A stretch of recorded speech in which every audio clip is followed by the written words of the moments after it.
Guys, what's up? I'm Amanda. For those that don't know me, I'm a lesbian fitness coach. I help lesbians lose 20 plus pounds and gain confidence without cutting out foods. So in this video, I'm going to walk you through how to divide up your meals, right? So if you've been given 1,800 calories and you're like, how the hell do I structure my meal? This is going to walk you through exactly how to do it. And no worries if you're like, Amanda, I have no clue what a macro is. I've never even weighed my food before, but I'm eager to lose weight. I'm totally confused and stuck. I have no clue what to do. I'm going to drop a link down below and you can book in a call with me and we can just chat about your current situation and see if we'd be a good match for each other. But this training is definitely going to help if you're like, hey, how do I divide up my meals? I'm going to walk you through and show you exactly how to come up with those numbers. I want to dive into making this less stressful, less overwhelming, right? Like, especially right now, being an accountant, you have a lot going on, you're stressed already. I don't want food to add to that.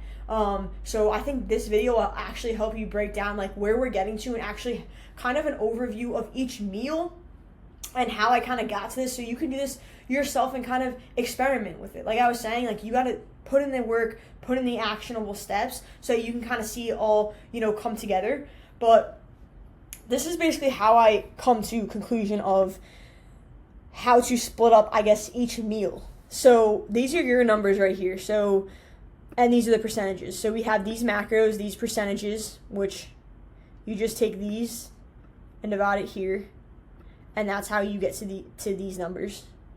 But if we want to do 3 meals a day, what I do is I start with snacks. So I would say on average I eat like 2 snacks depending on the day. I am, sometimes I'm sitting here and I'm like, I'm hungry, but I'm not like starving. I don't want a whole meal, right? So like I said, it's totally up to you. If you realize like you want to do 2 meals, but you want to do like more snacks, that's where these numbers will adjust. But basically, I put in, just for an example, 2 snacks. Say 150 calories each, we got 300 calories. Now, we're not really going to worry too much about the snacks because most snacks, you're either eating them for one or two reasons. You're eating them because they're high in protein, so like a yogurt, a cottage cheese, something like that, or you're eating them primarily for carbs, so something like a banana, fruit, vegetables, maybe like, you're doing like carrots and hummus, something like that. So it's all it's all depending on what you're like focusing on that day. And that's why I said, like, I like to put the freedom to you to make the decisions and I can kind of guide you along. But I do think understanding the principles and the background behind like where we're getting this all from will be helpful to eliminate all that. So here we got the 300 calories. So we take the 1,700, we minus the 300. That leaves us with the 1,400.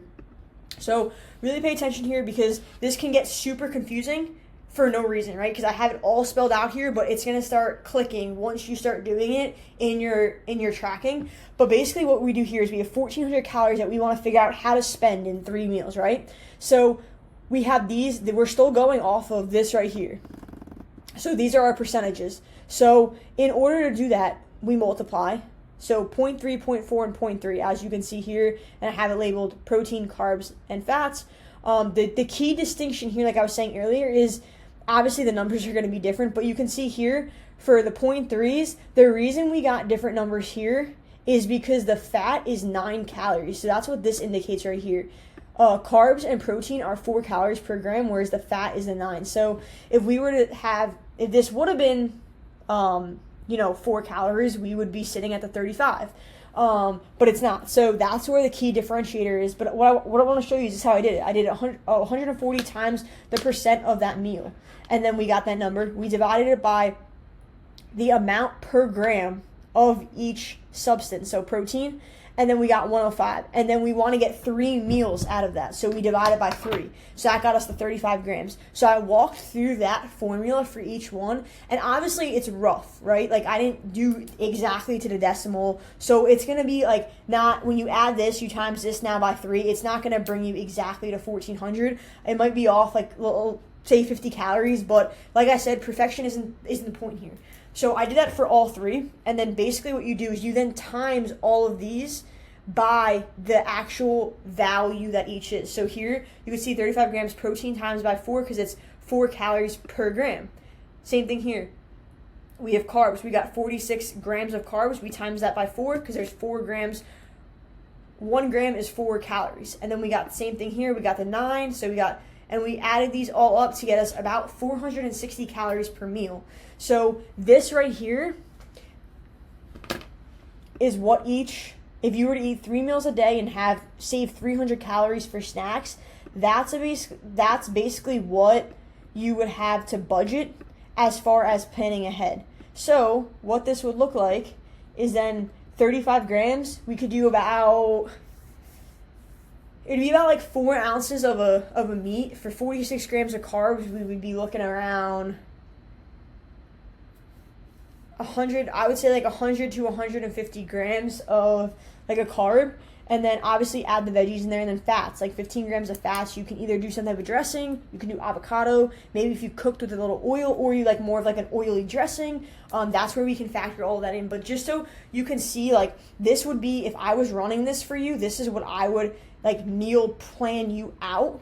This example is what I would be really aiming off of.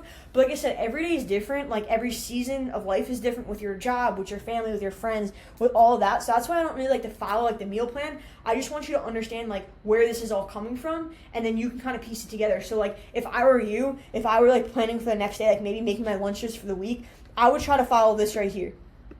And then maybe like allow yourself for this. Or if you're like, hey, I think I'm gonna do 2, okay, then do 2. So that's where I'm saying it's all dependent on you, but this is basically how I got there and how I would structure my days. For the most part, a good rule of thumb I would say is for most meals, make sure that you're getting protein in, right? So remember, we want to hit the protein. So if you're maybe not really seeing that your breakfasts are that strong with protein, meaning like, let me show you here. If we look here, we have our breakfast. We have about 22 grams of protein, which is good. Out of the 22 grams of protein we ate, this whole breakfast was 220 calories, which is great.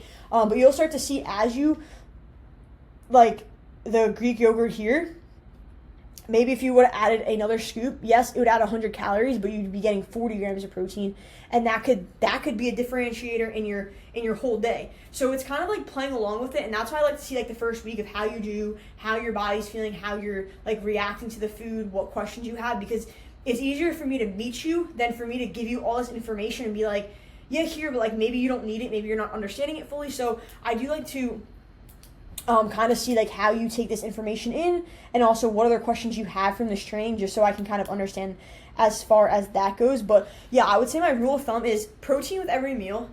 For lunches and dinners, make sure it's probably roughly around 4 ounces of the meat that you're going to choose. And then what I like to do is I can make you a cheat sheet of like, say, 100 grams of rice, and then 100 grams of potatoes, and then like 150 and then 200 grams, so you can kind of see the difference, so that you start like understanding like, okay, 100 grams, say I have like, 87 grams of carbs left. Okay, well, I want to eat half right now. Like, how many calories would that be? And also another thing is it's super easy just to pull up the app and be like, okay, pull up like carbs, like, all right, I have 87 left, I can eat half right now for dinner. Let me just plug in, like, say if I ate 100 grams of carbs right now, what I'd be left over with.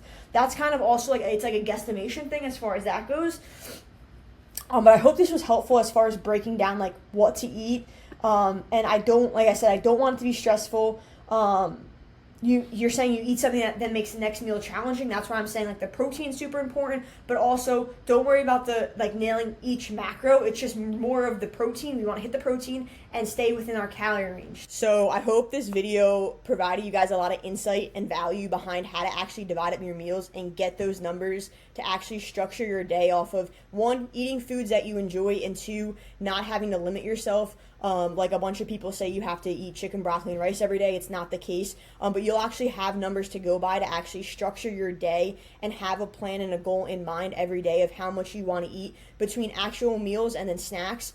So I hope you found a lot of value in this. And if you're still fucking confused and you're like, hey, I just want help, I'm tired of trying to figure it out by myself, I'm tired of the way I look in the mirror and feel so depressed and, overwhelmed with not knowing what to do to lose the weight, go ahead and book on a call down below, and we can just hop on a call.